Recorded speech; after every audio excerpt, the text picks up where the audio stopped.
বেশ লম্বা সময় যাবৎ দাঁড়িয়ে আছি চীনের গুয়াংজু শহরে বাসের জন্য।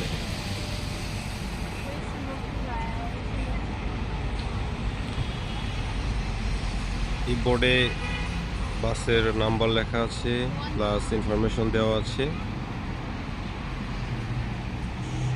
যাত্রীরা তার সুবিধা মতো যানবাহন ব্যবহার করতে পারে এখান থেকে।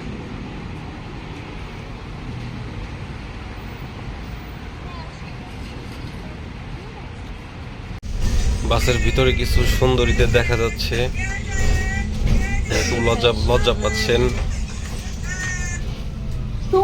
সামনে আরেকজন বসে আছেন এবং অলরেডি বাস তার নেক্সট স্টপেজে চলে আসছে। মানুষ ঢুকবে এবং নামবে। এই একজন কাল্লু নেমে যাচ্ছে।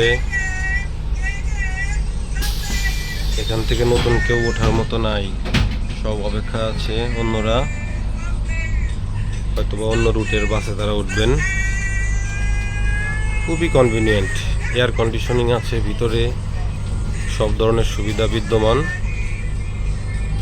খুবই আরামদায়ক যানবাহন এই বাস। বাস থেকে নেমেই চলে আসলাম, খুবই সুন্দর একটা জায়গা। এখন এখানে খাওয়া দাওয়া করব। এই সামনে বাচ্চারা তাদের গার্জিয়ানদের সাথে এখানে ঘোরাফেরা করছে। আর এই তো এসব দেখতে দেখতে চলে আসলাম ডিনার প্লেসে। এই যে আপনারা দেখুন, চাইনিজরা সন্ধ্যা হলেই বাইরে এভাবে চেয়ার টেবিল বসিয়ে ডিনারের আয়োজন করে প্রাকৃতিক পরিবেশে। Amazing view.